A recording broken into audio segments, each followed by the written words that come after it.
Okay, I'm cutting parts of this tree down. It's dead, unfortunately.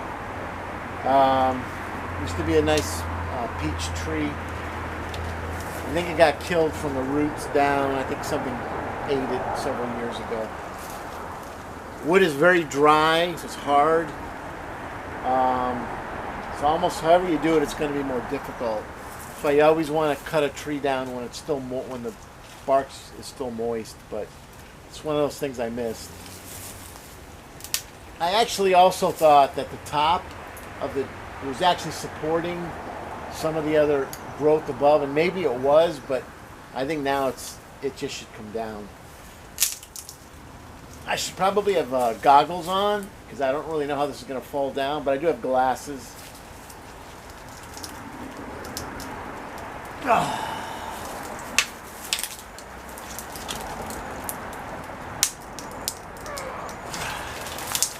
See how hard that is? Because it's dry.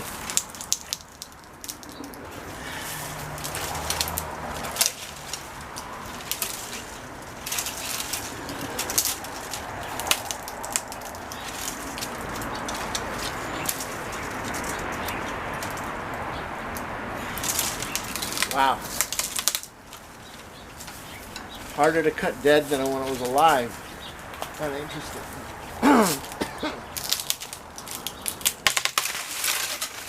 All right.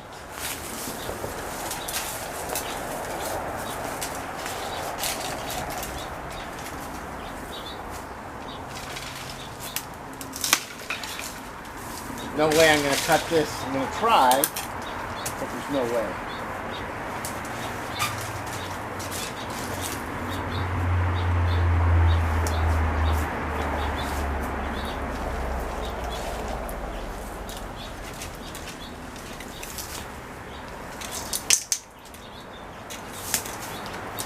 The only way it's going to come down, I'm going to definitely have to circle around, and that might do it.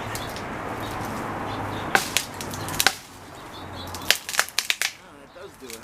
How about that? Learn something new every day. I've never done the circle technique before, to be honest with you. Oh no.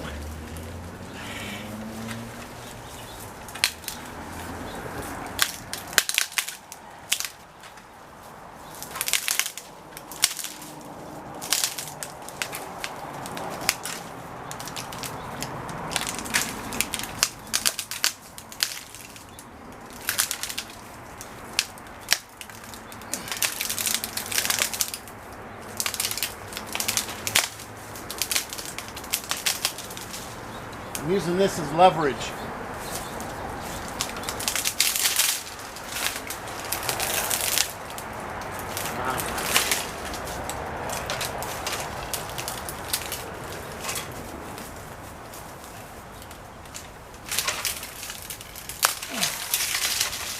Man. Okay. Do a little more.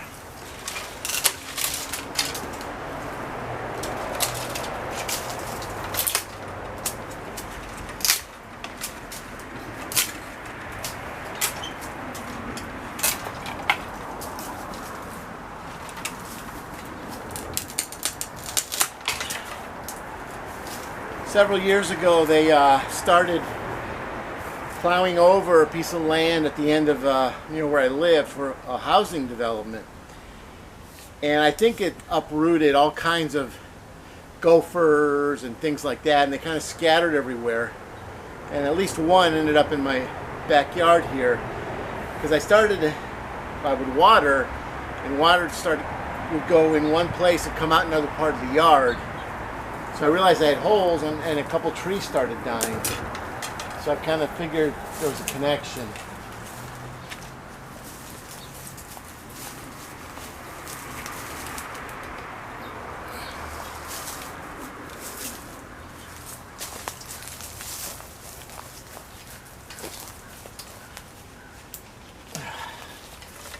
You got to be really careful with dry wood because it could just suddenly snap on you. It's not going to be smooth, and that can create sudden instant velocity, and you could, like, I don't know, you can hurt yourself a bunch of different ways theoretically. So it's going to be fun trying to cut this down, but the more I can get now, the easier it'll be later. That's not going to cut.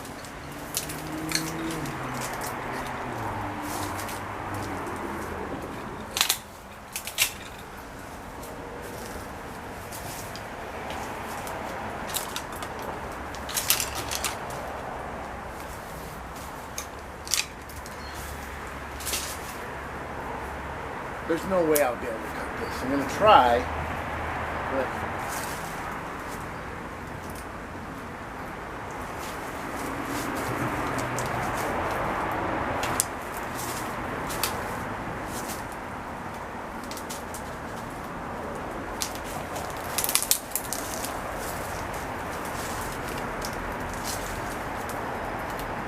we're actually in the middle of a heat wave. I think it's going to get up to 100 later today.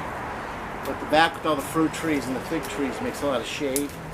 And it's still pretty early. It's 9 or 9:30. So, but the other night I worked in the middle of the night doing some paver work.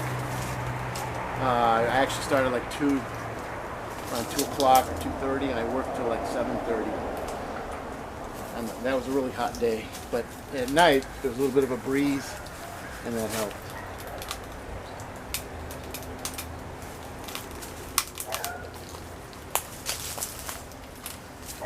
I think this is much safer than just trying to force it, because you can get something to happen all at once and it could just be dangerous. I can't even explain what that would be exactly.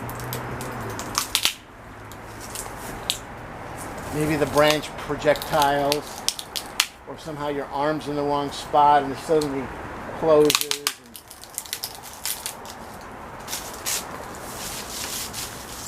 So if I used I have an ellipsoidal, doesn't mean it'll cut through this because it's so dry. It might, but I wanted to try this first. Okay.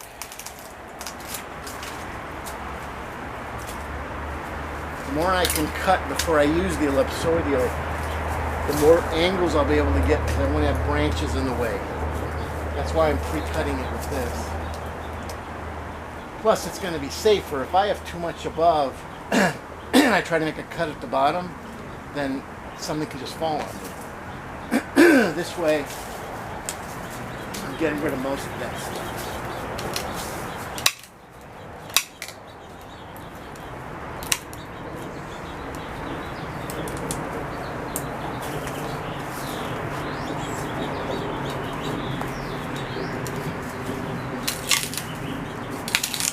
Also, you should probably clear what you've already done. In the event you tug on it too hard and you suddenly fall backwards, you don't want to fall on the wood you've already done. So you always, that's the other thing I was thinking of. Whenever you do a dead tree like this, you have to make sure there's a chance that as you break it, it suddenly releases a bunch of energy and you fall backwards or sideways, and you just don't have control as to where you're going to end up. You don't want to fall on something. So really, I should move this back farther. Really far. And if you stumble, that could be really bad, because when you stumble, you can go back 10 feet